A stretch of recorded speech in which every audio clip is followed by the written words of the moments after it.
ನಮ್ಮ ಸಂಸ್ಕೃತಿಯಲ್ಲಿ ನಮ್ಮ ತಂದೆ ತಾಯಿನ ನಾವು ದೇವರು ಅಂತ ಪೂಜೆ ಮಾಡ್ತೀವಿ. ಯಾಕಂದರೆ ಪ್ರತಿದಿನ ನಾವು ಅವ್ರ ಋಣದಲ್ಲಿ ಬದುಕ್ತಾ ಇರ್ತೀವಿ. ಅವ್ರ ಪ್ರೀತಿ, ತ್ಯಾಗ, ಶ್ರಮ ಈ ಎಲ್ಲ ಋಣ ನಮ್ಮ ಮೇಲಿದೆ. ಹಾಗೆ ನಮ್ಮ ಪೂರ್ವಜರನ್ನು ಕೂಡ ನಾವು ದೇವ್ರ ಸಮಾನ ಅಂತ ಹೇಳ್ತೀವಿ.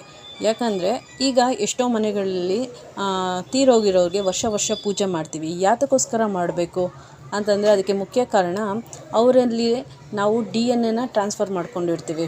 DNA ಅಂತಂದರೆ ನಮ್ಮ ತಂದೆ ತಾಯಿಯಲ್ಲಿ ಏನು ಒಂದು ಜೀನ್ ಇದೆ, ಈಗ ರಕ್ತ, ಮಾಂಸ, ಮೂಳೆ, ಹಾಗೆ ಕೂದಲು ಇಂದ, ಉಗುರಿಂದ, ಬೆವರಿಂದ, ಬ್ಲಡ್ಡಿಂದ ಪ್ರತಿಯೊಂದು ನಮ್ಮ ಬುದ್ಧಿವಂತಿಕೆ, ಕಲರ್ ಎಲ್ಲ ಈ ಜೀನ್ ಏನಿದೆ ಅವರಿಂದನೇ ನಮಗೆ ಉಡುಗೊರೆಯಾಗಿ ಬಂದಿರೋದು.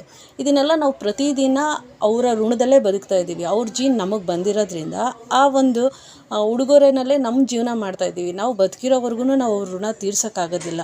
ಹಾಗಾಗಿ ಆ ಋಣದ ಪ್ರತೀಕವಾಗಿ ನಾವು ಅವ್ರಿಗೆ ಪೂಜೆ ಮಾಡ್ತೀವಿ.